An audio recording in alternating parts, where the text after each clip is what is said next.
আবারও সকল ভক্ত চরণে আমার ভক্তিপূর্ণ প্রণাম।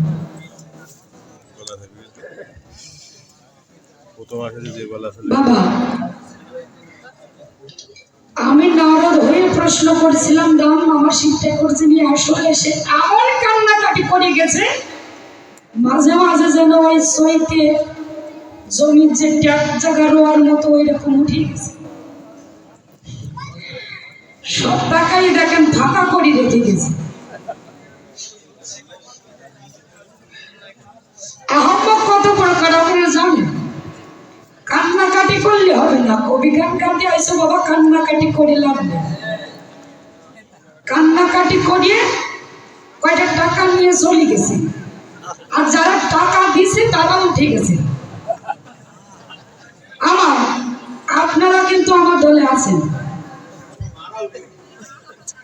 আচ্ছা ঠিক আছে, আমার মারাটাও কিন্তু উঠি। বাবারা যারা টাকা দিছে আস্তে আস্তে সে কান্নাকাটি করতে করতে চলে গেছে। তবে আহম্মক কত প্রকার আপনারা জানেন? আহম্মক আজকে শুনে নেন। আহম্মক হচ্ছে 7 প্রকার। আহম্মক 7 প্রকার। আহম্মক নম্বর 1, যে নিজ ধর্ম ত্যাগ করে হয় শ্যাম, আর শ্যাকে কয় তোর পথ তুই দেখ। কেমন?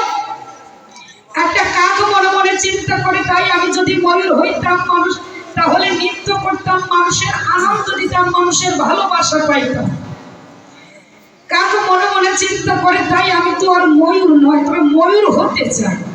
কাক গেছে পাল মশাইয়ের কাছে, ডাক দিয়ে বলছে, পাল মশাই আমার কথা নেবে, আমায় একটু ময়ূরের মতো করে সাজাইয়ে দেবে। পাল মশাই কাকের কথা মতো রং দিয়ে আর মাটি খড় দিয়ে সুন্দর করে কাকের পিছনে ময়ূরের পুচ্ছ লাগাইয়ে ময়ূরের মতো সাজাই দিয়েছে। যখন ময়ূরের মতো বানাই দিল, কাক মনে মনে চিন্তা করে, তাই আমি তো এখন আর কাক নয়, আমি ময়ূর হয়েছি নিশ্চয়। এখন ঘুরি ঘুরি বৃষ্টি পড়ে ময়ূরের দলে নৃত্য করব। কাকও মনে মনে চিন্তা করে, আমিও যাই, কারণ এখন তো আর কাক নেই, আমার পিছনে তো ময়ূরের পুচ্ছ লাগানো, যখন আমি ময়ূর হয়ে গেছি। ময়ূরের দলে গিয়ে যখন নাচে, সে নাচার চোটে ওই পাখাগুলো সব পড়তেছে খসে। ময়ূরের দলের সেক্রেটারি লক্ষ্য করেছে যে ওই ময়ূরের পাখলগুলো সব খসে পড়ছে। কারণটা কি? ময়ূরের দলের সেক্রেটারি ডাক দিয়ে বলে, তাই আই ওরে ধরি নিয়ে। যখন ধরিয়ে ময়ূরের দলের সেক্রেটারির কাছে গিয়ে যায়, ডাক দিয়ে বলে, তোর এই অবস্থা কেন, তোর পাখল কেন খুশি পড়ে যায়? ডাক দিয়ে বলে, তাই আমি তো ময়ূর নয়, মনের বাসনা কাক, নিশ্চয় ময়ূরের বাসনা ছিল আমি একটু ময়ূর হব। মানে কাক হয়ে ময়ূরের দলে মিশিয়ে তুই ময়ূরের দলের অপমান করিস, আমি আর শাস্তি দিতে হবে। তা কি শাস্তি? বলে, সমস্ত ময়ূরের দলে একত্রে মিশে ওরে ঠোকরাইয়ে ওর শাস্তি দিতে হবে। কথা মতো সমস্ত ময়ূরের দল মিলে ঠোকরাইয়ে সে ময়ূরের পুচ্ছ তো গেছে, নিজের কাকের লোম যেগুলো ছিল সেগুলোও গেছে, উঠে রক্ত ঝরছে। এমন অবস্থায় মনে মনে চিন্তা করে, তাই ময়ূরের দলে আর থাকার দরকার নাই, এবার আমি যে জায়গায় ছিলাম সেই জায়গায় নিজ স্থানে ফিরে যাই। কাকের দলের কাছে গেছে, কাকের দলের সেক্রেটারি দেখে যে ওর কাকের লোম সব উঠে গেছে, রক্ত ঝরতেছে, এদিকে ডেকে নিয়ে গেল। যখন ডাক দেয়, কাছে আসে সমস্ত কথা জিজ্ঞাসা করে, ডাক দিয়ে বলে, তাই আমার ময়ের বাসনা ছিল একটু ময়ূর হবো। বলে, যে তুই কাক হয়েছিলি, ভালো ছিলি, কাক হয়ে ময়ূরের দলে কেন মিশতে গেল? আমাদের সমস্ত কাক জাতিকে তুই অপমান করেছিস, আই ওরে শাস্তি দিতে হবে। কাকের দলের সেক্রেটারি বলছে, তাই ওরে ধরে নিয়ে ওরে শাস্তি দেবো কি? বলে, সমস্ত কাক মিলে ওরে আবার ঠোকরাই যতক্ষণ পর্যন্ত রস রক্ত থাকবে ছাড় দেবে। তাই বলে আহম্মক নম্বর 1, যে নিজ ধর্ম ত্যাগ করে হয় শ্যাম, আর শ্যাকে কয় তোর পথ তুই দেখ, আমি আর তোরে বাঁচাতে পারবো না। আহম্মক নম্বর 2, যে চাষ করে খায় পরের ভুল। আপনি অন্যের জমি ভাগে নেবেন, কথা কাজ থাকবে যে পরিমাণ ধান দেব, বাড়ির ভয় জমি আলার পাশ দিয়ে যখন যাবে মনে মনে বলবে, বেটা ধান হয়েছিল প্রচুর, তবে শালা বেটা দেয় না। বলবে মালিকের মনে ওইটুকু আফসোস থাকবে। তারপরে আহম্মক নাম্বার 2 যে চাষ করে খায় পরের ভুই, আর আহম্মক নাম্বার 3 যে মেয়ে লোকের কাছে হয়নি। এটা আমার তারক কর্তা বলে গেছে, হরিলাম মুড়িদের পাকা লয় নিজ নারী ব্রহ্মচারী সচ্চরিত্র রবি পরশতী পরপতি কহুনা স্পর্শিবে, তুমি না ডাকিলে হরি তোমাকে ডাকিবে। এই হচ্ছে যে আমার তারক কর্তা বলে গেছে। আহম্মক নাম্বার 4 যে হাটে বাজারে খায় মার, হাটে বাজারে যে মার খায় তার কি আর মুখ দেখানোর মতো থাকে? আহম্মক নাম্বার 5 যে কাজ রেখে মারে মাছ। আহম্মক নাম্বার 6 যে ঘরের কথা পরের।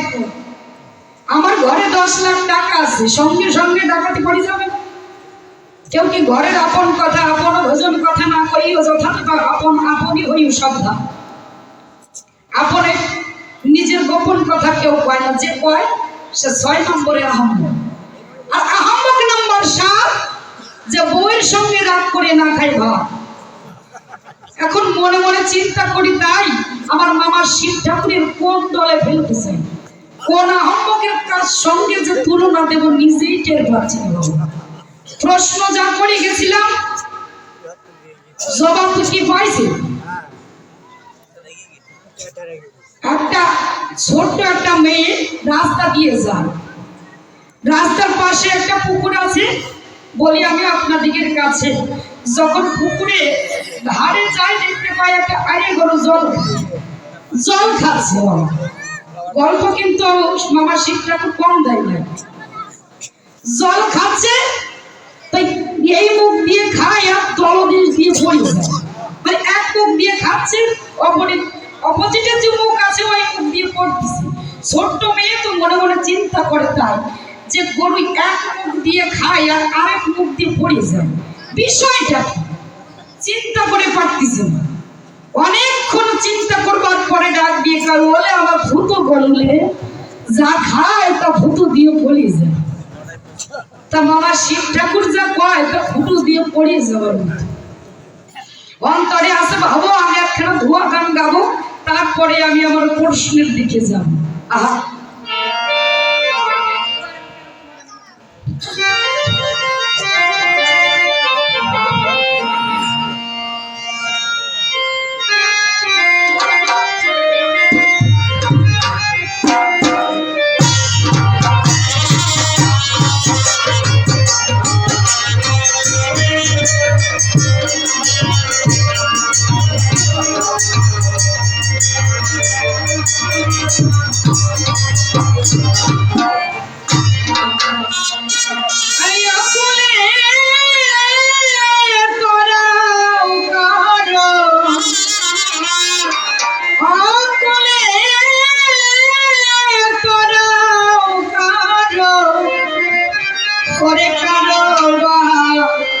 ডুবাও জলে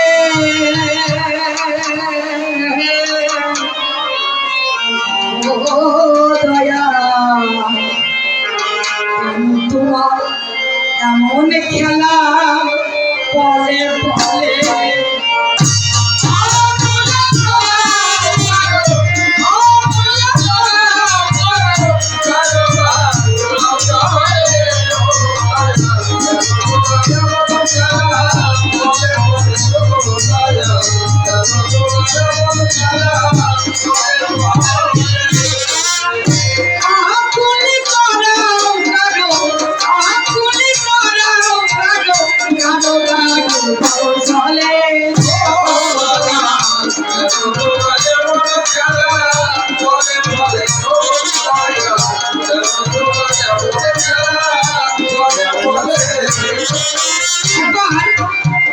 এলিস নাম করে একটা জাহাজ প্রশান্ত মহাসাগরে ডুবে হয়েছে।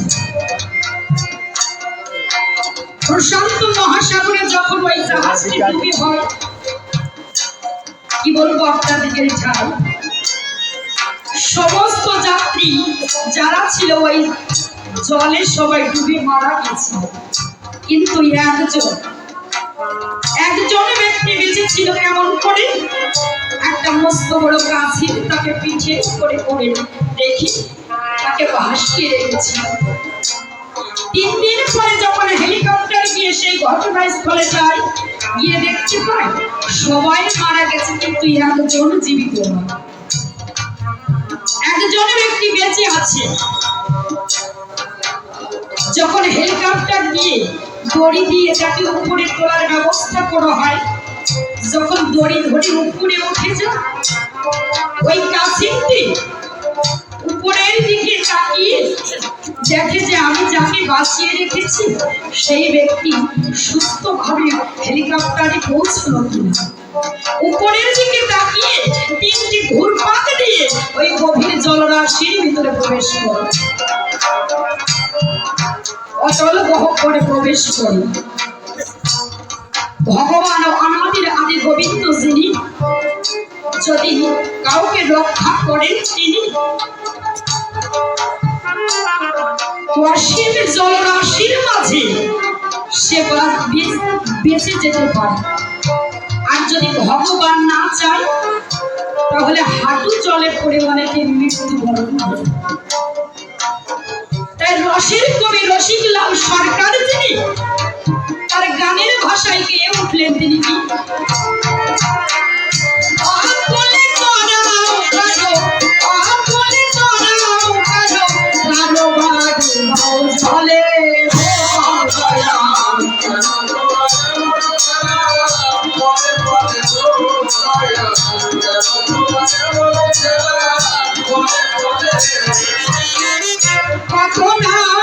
ভালোবেসে যাহারে দিলাম এবং জানি না অন্তরে সেই কথা ছিল কত না ভালোবেসে যাহারে দিলাম এবং জানি না অন্তরে সেই কথা ছিল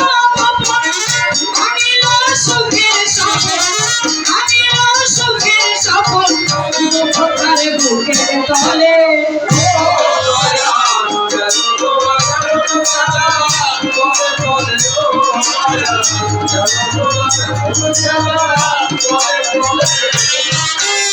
কেন বা মানুষের গড়েছ এমন করে দুদিনের ভালো লাগা ভুলে যায় দুদিন পরে। কেন বা মানুষের গড়েছ এমন করে দুদিনের ভালো লাগা ভুলে যায় দুদিন পরে। কারো ঘরে আলোয় ভরে, কারো ঘরে আলোয় ভরে, কারো গায়ে আগুন জ্বলে।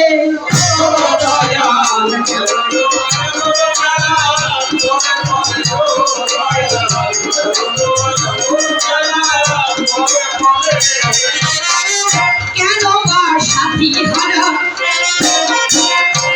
হারানো সাথী ফিরে নিদারুণ ব্যথা শুয়ে আজ খুঁজে ফিরে। কেন বা সাথী হারানো সাথী ফিরে নিদারুণ ব্যথা শুয়ে আজ খুঁজে ফিরে। আসে তুই রাখি দিলে, আসে তুই রাখি দিলে চলে।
তরি, গুরু ভিন্ন অন্য গতি নাই।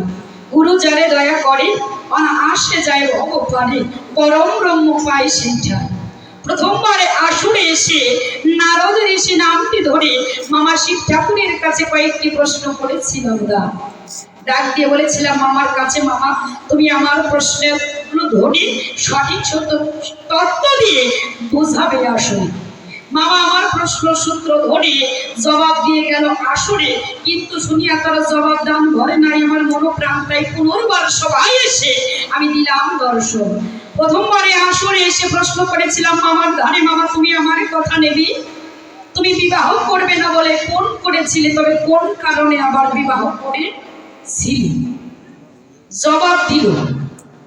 কিন্তু বাবা, মামা শিব ঠাকুর যিনি জবাব দিলেন তিনি কি? আমি শিব ঠাকুর যেমন মন প্রাণ এক করে সোনার কাশি ত্যাগ করে সংসার ধর্ম ত্যাগ করে এই শ্মশান ঘাটে এসেছি, হে জীব কলির জীব আমার কথা নেবে, এমনি ভাবে ত্যাগ করে সব কিছু ত্যাগ করে একদিন তোমাদেরকেও শ্মশান ঘাটে আসতে হবে। ও মামা, জাতি হবে তো আসলে ভাবে যেতে হবে নিশ্চিত পরিবার। ওমন কেন করো আমার? আমার জাতি তো হবে সেটা আমি জানি, তবে বলেছিলাম তাই যে ঘরে বসে সাধন করে তাকে পাওয়া যায় কিনা একটু সমাধান চাই।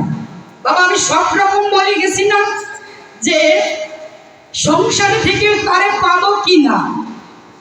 আগেকার মানুষ যেমন 10 বছর 12 বছরে একযোগ সাধনা করে ভগবানকে তুষ্ট করে ভগবানকে পেত, আমরা কলির জীব যারা আমাদের ন্যায় তেমন ধারা, আমরা ঘরে বসে কেমন করে পাই বলে গেছিলাম। জবাব দিল কি? আরে সংসার ধর্ম ত্যাগ করে একদিন শ্মশান ঘাটে যেতে হবে সেটা তো আমি জানি। বাবা সংসার থেকে পাওয়া যায় সব থেকে সুন্দর সাধন ক্ষেত্র হচ্ছে সংসার। সংসার ধর্ম বড় বলে জানি, তার প্রকৃষ্ট উদাহরণ সবাই করিব বর্ণন। রাজস্বী জনক ছিলেন যিনি, রাজস্বী জনক যেজন ছিল সবার মাঝে খুলে বলা ভালো, সে সংসার মাঝে থেকে ঈশ্বরের ভজন সাধন করে কেমন করে ভগবানকে পেয়েছে। 1600 যুবতী নারী যারা স্তন যুগলে তেল মাখাইয়ে ফেলার দিবানিশি মহারাজের অঙ্গে করিত মর্দন, পয়ধরের কোমল পরশে স্তন যুগলে মনোহরিষে কভু স্পর্শে না শিহরণ, ব্রহ্ম অগ্নি জেলে ধারে পদ যুগলে রেখে তার ভিতরে কঠিন সাধনায় রত ছিল তাহার মন। অর্থাৎ কি? আর রাজা জনক যেজন ছিল, জনককে সীতা দেবীর পিতা রাজর্ষি জনক, আর রাজা হয়ে তবু ঋষি কেন? যখন 16 বছরের কন্যা যারা রাজার অঙ্গে তেল মন্থন করত, তারা তেল মাখাইয়ে দিত, তখন রাজা ব্রহ্ম অগ্নি জেলে তার ভিতরে দু পা ওই ব্রহ্ম অগ্নির ভিতরে থাকতো। কেন? যে আমার মন যেন ওই 16 যুবতীর পড়ে না থাকে, আমার কাম উন্মাদনা কাম শক্তি যেন বিরাজ না করে। ওই আগুনের ভিতরে তার পদযুগল রেখে কঠোর সাধনা করত। সাধনা করতে করতে ভগবানকে পেয়েছিল কেমন রূপে? জামাতা রূপে।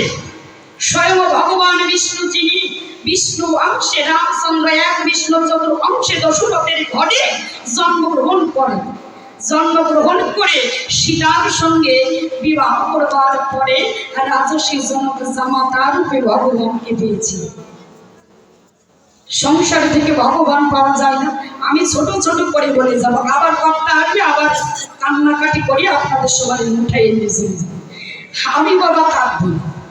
ডাক দিয়ে বলে তাই তোমার এত গুণ, তবে নারদ তোমার বিয়ে হয় নাই কেন, পূজা হয় নাই কেন? বাবা প্রশ্ন করেছি, উনি আবার উল্টে আমার কাছে প্রশ্ন করে গেছে। ডাক দিয়ে বলে তাই আমি ছোট হলে বাচ্চা আছে তো দেখতে চাই। বলে আমার নাকি গাড়িতে ধরে না। ওরে আমার ওরে রে, কর্তার বয়স হয়ে গেছে আমার ওই শিব ঠাকুরের মতো। মামা শিব ঠাকুরের যেমন বয়স হয়েছে, বুড়ো কর্তা একজনের মনে বিয়ে করার ইচ্ছা জাগিয়েছে। বাবা বুড়ো বয়সে বিয়ে করার ইচ্ছা জাগিয়েছে। যখন ইয়ং ছিল বড় বড় চিন্তা করলো তাই বিবাহের কোনো দরকার নাই। কিন্তু পাড়া প্রতিবেশীরা যারা ছিল ডাক দিয়ে বললো বৃদ্ধ বয়সে বউ না থাকলে তোর দেখাশোনা করবে, বিয়ে কর। এখন বিয়ে করেছে, বিয়ে করলো কেমন? টাকা পয়সা গাড়ি বাড়ি আছে বাবা খুব, কিন্তু বিয়ে করেছে 14 থেকে 15 বছরের একটা কচি মেয়ে। কর্তার বয়স হয়ে গেছে 45 বাবা। 50 যাবো যাবো। এখন 2-5 বছর ভালো কাটে, ওই ছোট্ট মেয়েকে করেছে বিয়ে, 2-5 বছর ভালো গেল, হঠাৎ কর্তা অসুস্থ হয়ে বিছানায় একেবারে শটানটা হয়ে গেছে। যখন পড়ে গেছে ওই ছোট্ট বধুয়া কান্নাকাটি করে, চিন্তা করে তাই এত অল্প বয়সে বিয়ে করলাম বুড়ো কর্তারে, এখন আমি কেমন করে জীবন বাঁচাই, বিবাহ বিধবা হওয়ার লক্ষণ আমি তো ভালো দেখতেছি না, কর্তা তো যাবো যাবো প্রায়। এখন পাড়া প্রতিবেশী শাশুড়ি কাকিমা যারা ছিল সবাই এসে ডাক দিয়ে বলে, তাই এই শোন, ও তো যাওয়ার মতো হয়েছে, তা তুই ওর ঘরের বউ, তো ওর কাছে একটু যা, দেখ কি কয়। তুই যখন ওর ঘরের বউ, তাহলে তোর কাছে কিছু গোপন কথা কিছু খাতে চাই কিনা শুনে দেখ, কিছু কিছু খাতে চাই কিনা। এখন ওই কাঁদতে কাঁদতে বউ গেছে স্বামীর কাছে, এখন ওই খাটের উপরে তো পড়ে আছে, কথা বলার মতো শক্তি নাই। ডাক দিয়ে বলছো, তুমি চলে যখন যাবো তাহলে আমারই বিয়ে করে আনলে কেন? আমার এত ছোট্ট বয়সে তুমি বিধবা করে চলে যাবে, এই পাড়ার লোকে আমার নামে কত কিছু করে, শুধু তুমি কি কিছু খাবা? কাঁদতেছে আর ডাক দিয়ে বলতে, শোনো তুমি কিছু খাবা? কর্তা তো আর কথা বলার পর্যায়ে নাই, তবুও যখন ঘরের বউ এসে জিজ্ঞাসা করে কোন রকম উঠে ডাক দিয়ে বলছে, ডাব ডাব ডাব খাবে। বউ মনে মনে চিন্তা করে, তাই কর্তা যখন ডাব খাতে চায় তাহলে যাওয়ার লগনে যদি একটা ডাবের জল খাওয়ানো যায়। বউ একটা ডাব ফুটো করে আনে, স্বামীর পাশে এসে কেবল ওই ঘাটের পাশে দাঁড়াইছে, এসে দেখে বাবা সিম ভোলা হয়ে গেছে, সিম ভোলা হয়ে গেছে, ডাব হাতে আছে, বিছানার দিকে তাকাই দেখে সে সিম ভোলা। বলছে, ওগো তুমি ডাব খাবার? দেখেছে সে সিম ভোলা, মানে কর্তা মরিয়ে গেছে। তবে ফুটো ডাব হাতে করে ধরে ডাক দিয়ে বলছে, তাই ওগো তুমি ফুটো করে ধুয়ে গেলে, খাইয়ে গেলে না, তুমি ফুটো করে ধুয়ে গেলে, খাইয়ে গেলে না, এখন খাবে নাকি? তা বাবা শিব ঠাকুর যিনি ওই ফুটো করে ধুয়ে যাওয়ার মতো জবাব দিয়ে গেছেন, তিনি তোমার কাছে করেছি প্রশ্নদান, তুমি দেবে সমাধান, উল্টে আমার কাছে আবার ফুটো করে ধুয়ে যাচ্ছে, একই জ্বালা সহ্য হয় বাবা। ও বলে গেছে, তাই যখন এই বিবাহ হয় তখন পার্বতীর একটু পরীক্ষা করতে চাই। কি? যখন পার্বতী মালা বদল করতে যাই, এক এক করে মস্তক বানাইয়ে দেয় পঞ্চানন শিব ঠাকুর। তাহলে বিবাহের ঘটনা তো করতে একটু বলে গেছে, আমি একটু বলবো। যখন বিবাহ করতে গেছে কর্তার কেমন শুনে রাখেন, কর্তার ভক্তরা যারা যেমন আমার কর্তার ব্যবহার তেমন আমার মামা শিব ঠাকুরের ব্যবহার তেমন, কেমন শুনে দিন। যখন বিবাহ করতে যাই কি বলবো কাব্য সভায়, আমার মামার শাশুড়ি মেনকা দেবী জামাই দেখতে চায়। তা জামাই যখন দেখতে চাই, আমি নারদ দিদার কাছে, মানে আমার তো দিদা হয়, দিদিমা হয়, মামার শাশুড়ি তাহলে আমার দিদা। নারদ আমি গেছি, ডাক দিয়ে বলছে, বুড়ি জানাই তোর কাছাকাছি, তুমি তো জামাই, শোনো আমার কথা নেবে, তোমার জামাই দেশে নিয়ম আছে, জামাই যখন দ্বারে আসবে তখন জামাইকে বরণ করতে হবে, জামাইকে বরণ করতে হবে।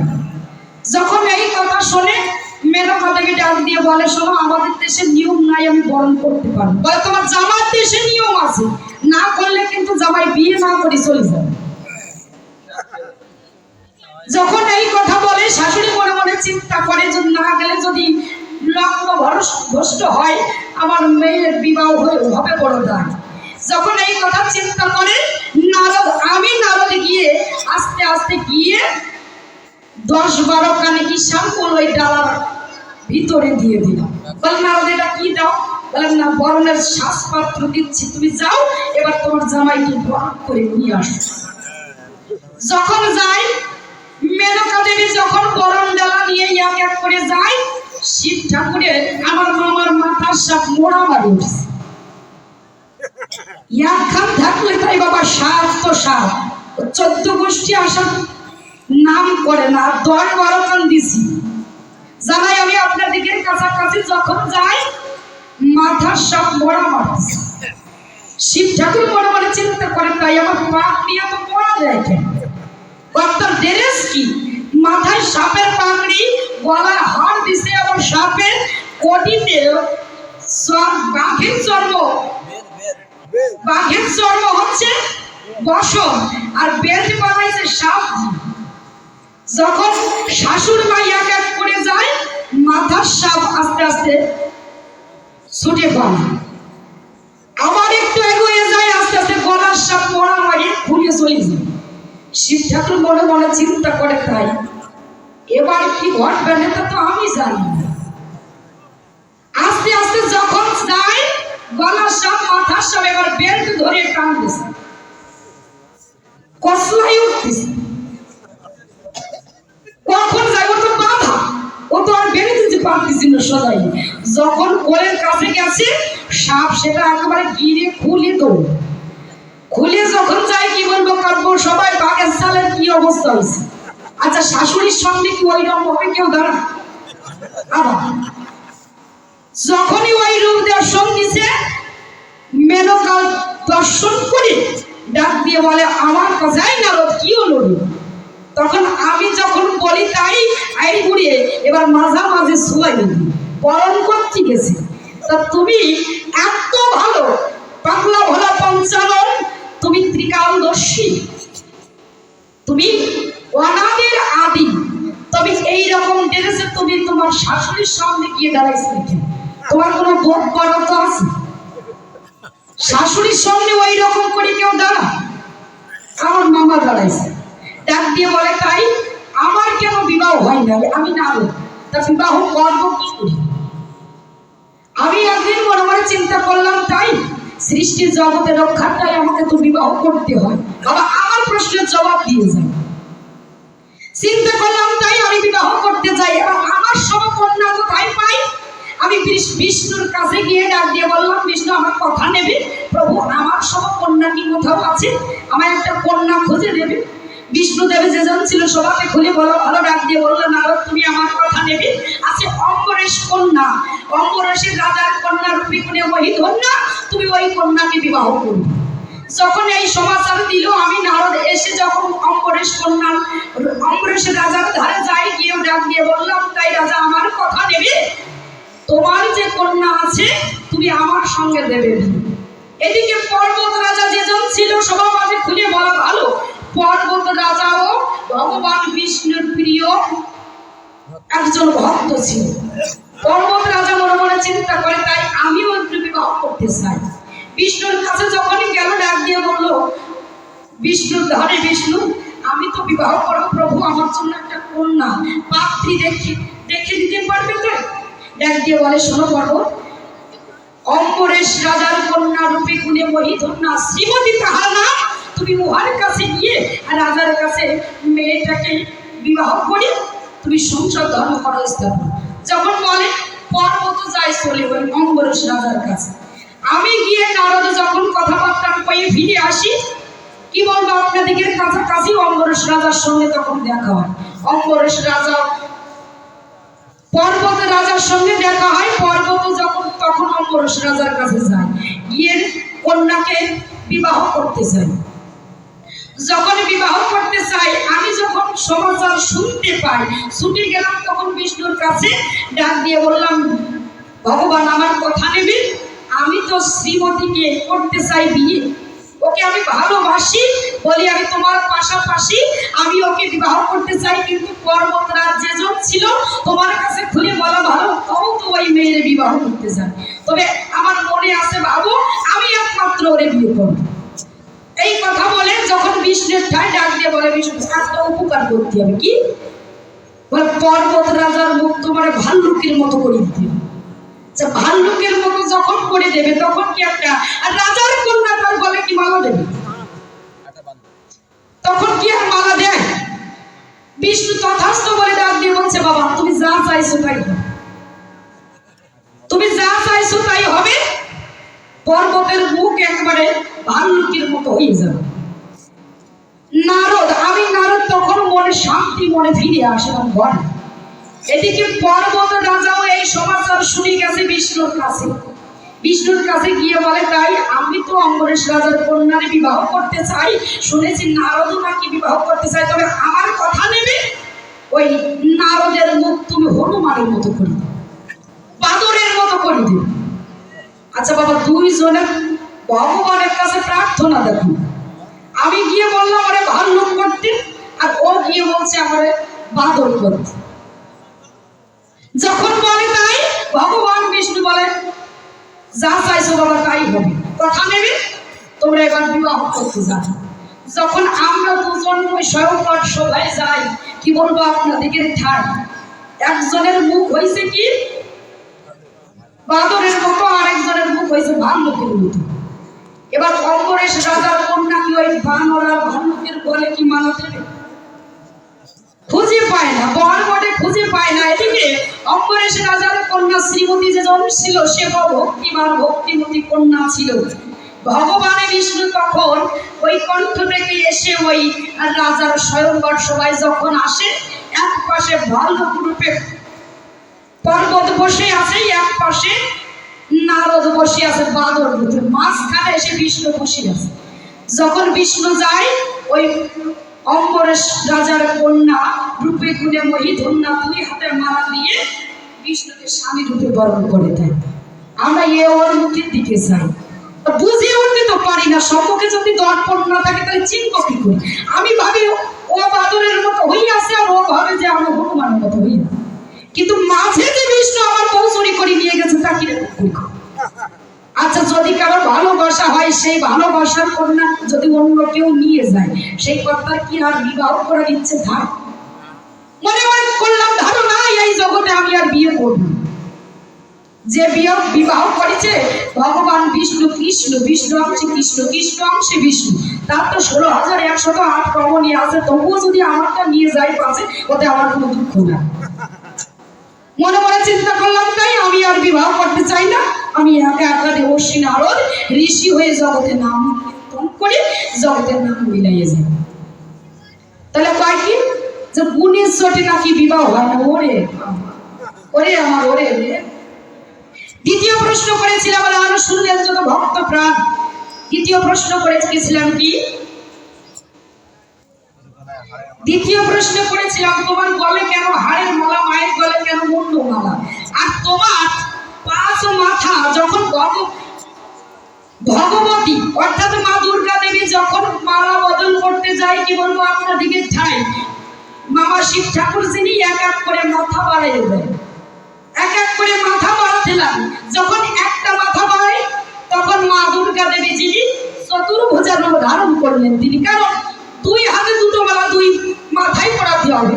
এমন করে যখন এক এক করে একটা করে মাথা বাড়ায়, কি বলবো আপনাদিকে ঠাই, তখন আমার মা দুর্গা দেবী চিন্তা করে, তাই অর্থাৎ যে কবার মাথা বাড়াবে আমি সে কবার 2টো করে হাত বাড়াবো, দেখি কতক্ষণ বাড়াতে পারি।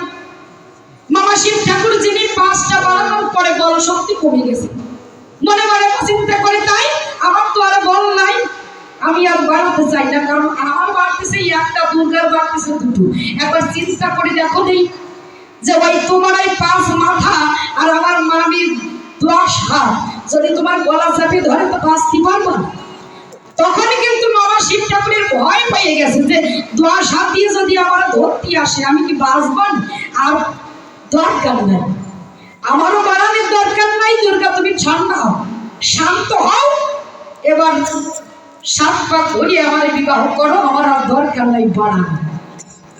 তবে আমার এখানে প্রশ্ন, ভগবান শিব ঠাকুর পঞ্চানন যিনি 5টা মাথা, তাই না? 5টা মাথা বলে তাকে পঞ্চানন বলে।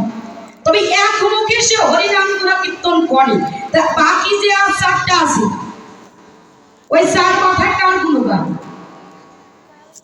একটা মাথায় যদি হরি নাম কৃষ্ণ নাম করে, তাহলে আর 4টা মাথা বাকি আছে, ওই 4 মাথায় কার গুণগান? কথা নিয়ে এর সঠিক সত্য তত্ত্ব দিয়ে তুমি আসর মাঝে বোঝাইয়ে যেও। ডাক দিয়ে বলে, তাই আমার গলে কেন হাড়ের মালা, মায়ের গলে কেন মুন্ডু মালা, তুমি জানতে চাও তবে শুনিয়ে যাও। ওই হরি তাই হরি শব্দ উচ্চারণ হয়েছে।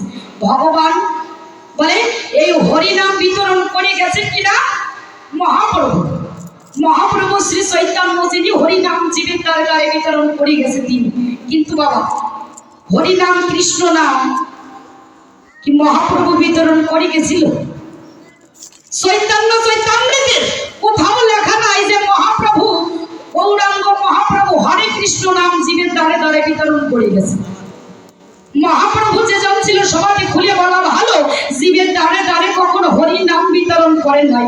নদীর গঙ্গার ধার দিয়ে মহাপ্রভু শ্রী চৈতন্য মহাপ্রভু ভক্ত সঙ্গ নিয়ে কি গান গাইতো?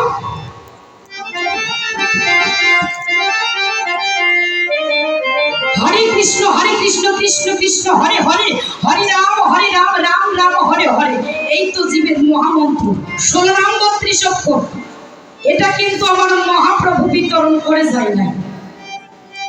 হরিনাম কিন্তু মহাপ্রভু বিতরণ করে নাই। আমার কর্তা বলে গেছে, তাই যখন ওই শিব ঠাকুর কুমারী মেয়ে রূপে হয়ে দুর্গা দেবী যখন জল দিয়ে ভেসে যায় তখন স্পর্শ করে, বলে আমার স্পর্শ করলে কেন কুমারী মেয়ে হয় নাই বিয়ে, তাহলে আমার বিবাহ করতে হবে। এই রূপ ভাবে যখন তাকে 5 বার মৃত্যুবরণ করে, 101 বার মৃত্যুবরণ করে এইরূপ ভাবে বুঝাই গেছে। বলে যে বুকের পরে এই বক্ষ চিতাই করে তারে দাহ করেছিল, সেই দাহ থেকে শব্দ উৎপন্ন হয়েছিল কি হরি। মহাপ্রভু গৌরাঙ্গ যেজন ছিল নদী গঙ্গার ধার দিয়ে কি নাম বিতরণ করেছিল? আর কৃষ্ণ কেশব কৃষ্ণ কেশব কৃষ্ণ কেশব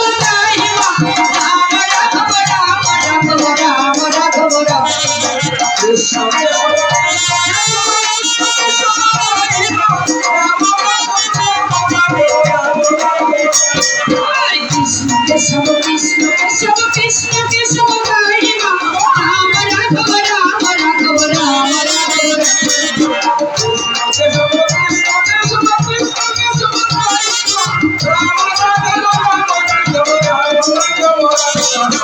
এখানে কি হরিনাম বিতরণ করেছে? গঙ্গা ধার দিয়ে যাই দুবাহু উত্তোলন করে এই গুণগান সমস্ত ভক্তবৃন্দ নিয়ে জীবের দ্বারে দ্বারে এই নাম বিতরণ করে গেছে। এদিকে বাবা একটু বাইরে গেছে, ভক্তবৃন্দ ডাক দিয়ে বলছে, তাই মামনি এখানে তো কৃষ্ণ কথা শিব কথা সব কথা আলোচনা হচ্ছে, তবে কি বলবো তোমার কাছে, একটু হরিচাঁদের কথা যদি বলতে। হরিচাঁদের হরিলীলামৃতের ভিতর থেকে যদি তুই একটা প্রশ্ন করতে পারে হরি ভক্ত যারা আছে তাদের একটু ভালো লাগবে। বললাম তাই যে আজকের ভূমিকায় নারদ আর শিব গোস্বামী, আমি যে ভূমিকায় আছি কি বলবো আপনার পাশাপাশি এখানে আবার হরিলীলামৃত তুললে আমার আবার হবে না। বাবা ডাক দিয়ে বলবে, তাই নারদের কোনো বোধ বরাদ্দ নাই, চলতেছে গান শিব আর নারদ সৃষ্টি করতে, কিন্তু আবার নারদ আনিছে হরি। কিন্তু কি বলবো আপনাদিকের কাছে, যেখানে ভক্ত সঙ্গ ভক্ত যদি অনুরোধ করে ভগবান পর্যন্ত সেই ভক্তের কথাই কিন্তু বাধা পড়ে যায়। ডাক দিয়ে বলছে, তাই তুমি প্রথমবারে যখন বলেছিলে যে রাম হরি কৃষ্ণ হরি শ্রী গৌরাঙ্গ হরি, হরি চার আসল হরি পূর্ণ ব্রহ্ম হরি, এই কথাটা তুমি একটু প্রশ্ন করে যাবে। আমরা হরি ভক্ত যারা আছি বলি তোমার কাছাকাছি আমরাও একটু আনন্দ পাবো, আমরাও একটু আনন্দ পাবে। তো কথা নেবে যে হরিচাঁদ ঠাকুর কি পূর্ণ ব্রহ্ম ছিল, আর বাকি যারা আছে কি বলি তোমার পাশে তারা কি সবাই অপূর্ণ ছিল?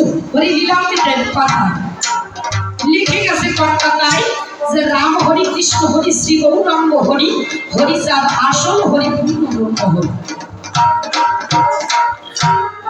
সবাই এই চরাচরে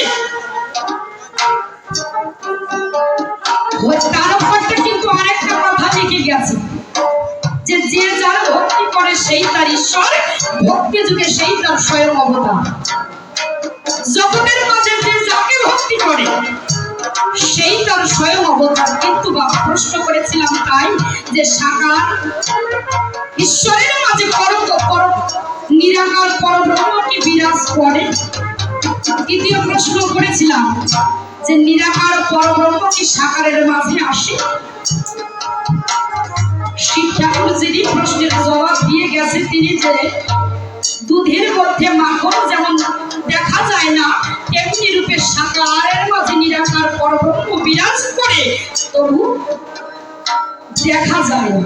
কিন্তু কি বলবো আপনাদের ভাই, সেই পরব্রহ্ম অর্থাৎ ইসলামে বলে রুহু আর সনাতনে বলে আত্মা। দেহের ভিতরে আত্মা, এই পরমাত্মা যতক্ষণ আছে ততক্ষণে আমরা বেঁচে থাকি, আর যখন পরমাত্মা চলে যায়, কি বলবো আপনাদের ভাই, আমরা তখন মরা লাশ হয়ে যাই, সব হয়ে যায়। তবে পরমাত্মা যদি সেই সাকার প্রতিমার মাঝে আসে, তবে নিশ্চয়ই সে আমাদের সঙ্গে কথা কবে, নিশ্চয়ই সে আমাদের ডাক শুনতে পাবে। সর্ষিতে বলে গেছে যা দেবী সর্বভূতেষু মাতৃরূপের সমষ্টিটা নমস্তস্যৈ নমস্তস্যৈ নমস্তস্যৈ। ওই যে ঠাকুর ঘরের মা আর নিজের গর্ভধারিণী মাকে যে এক না করে দেখতে পারে, তার কাছে সকলই বৃথা। ঠাকুর ঘরে যে মা কালী, যে মা চণ্ডী, মা দুর্গা, মা শীতলা, মা ষষ্ঠী বলে সকল দেবী দেবী, সবার উপরে শ্রেষ্ঠ কি? নিজের পিতা মাতা, নিজের আপন দেব দেবতাকে মাতা পিতা। তবে আমার কথা না, সাকার মাঝে নিরাকারের মাঝে সাকার যে আসে, এর সঠিক সত্য তত্ত্ব দিয়ে তুমি বোঝাইছো, সঠিক সত্য তত্ত্ব দিয়ে আসর মাঝে তুমি বুঝাইয়ে যাও। বাবা আমি ছোট ছোট করে বলে যাচ্ছি, সংক্ষিপ্ত আকার। আমার বিবাহ হয় নাই কেন বলে গেলাম। তারপরে প্রথম প্রশ্ন দান করেছিলাম কি, যে সংসারে থেকে ভজন সাধন করা যায় কিনা। আমি একটা উদাহরণ টেনে দিচ্ছি, তবে দুই প্রশ্নের সমাধান দেওয়া হলো, কাটনির আসর দেওয়া হলো। আপনার তো মাথা না দিচ্ছেন ভালো, আমার সময় মাথা নাড়িয়েছেন, আমার মামা শিব ঠাকুরের সময় মাথা নাড়িয়েছেন। বিষয়টা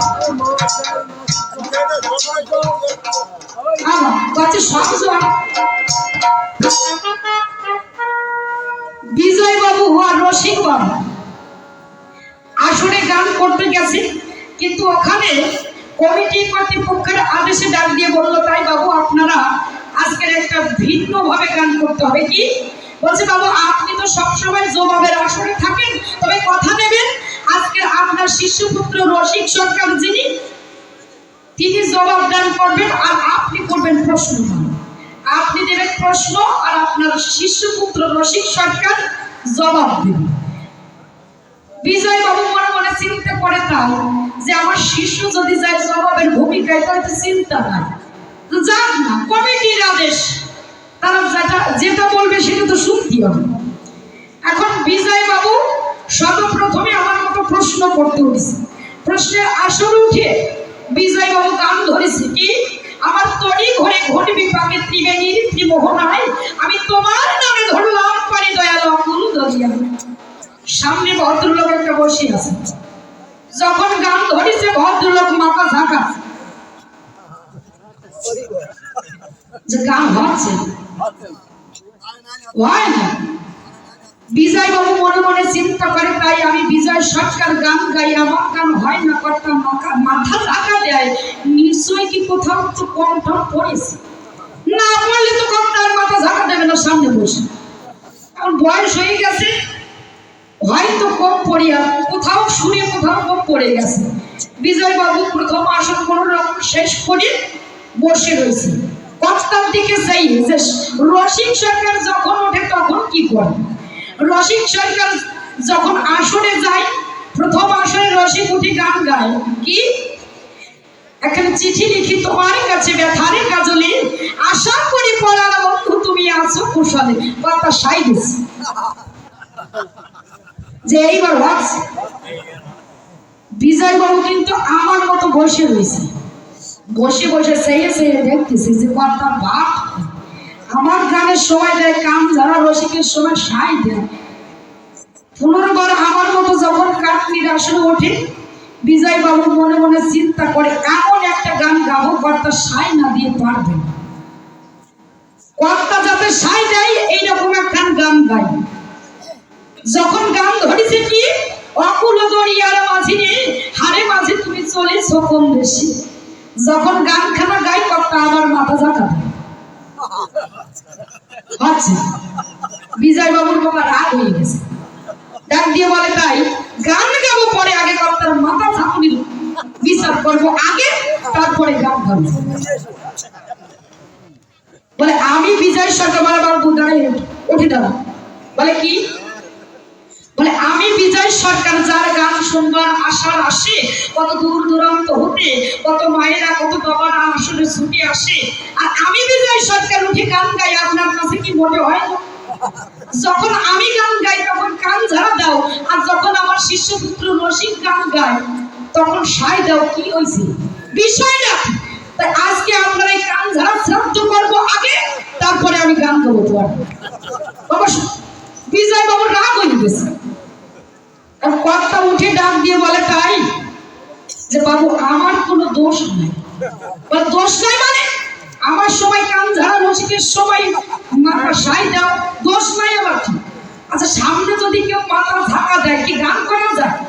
সে যত বড় শিল্পী হোক না কেন বাবা, চার খুঁটির মাঝে আসলে কিন্তু সকল মূর্তি জড়ো হয়ে যায়। তা বলে আমার সময় সাই দাও না রসিকের সময় সাই দাও, বিষয়টা তা কর জড়ো করে ডাক দিয়ে বলছে সরকার মশাই কি বলবো আপনার কাছে, ছোটবেলা থেকে আমার একটু বেতু ব্যায়াম আছে, তো এই বেতু ব্যায়ামে এক এক সময় এক এক ঝাঁকুনি ওঠে, এক এক সময় এক এক ঝাঁকুনি ওঠে। তা আপনার সময় যে কোন ঝাঁকুনি ভাগে পড়ে গেছে তা তো আমি বুঝতে পারি নাই, এতে আমার কোনো দোষ নাই, ক্ষমা করে দিন।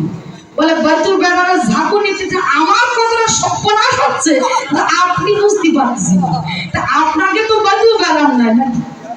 তা মামা শিব ঠাকুর যা হয়ে গেছে তা সাই দিল, আমি তো বসে দেখ না, আবার আমি যা করি তাও সাই দেয়, সমস্যা নেই।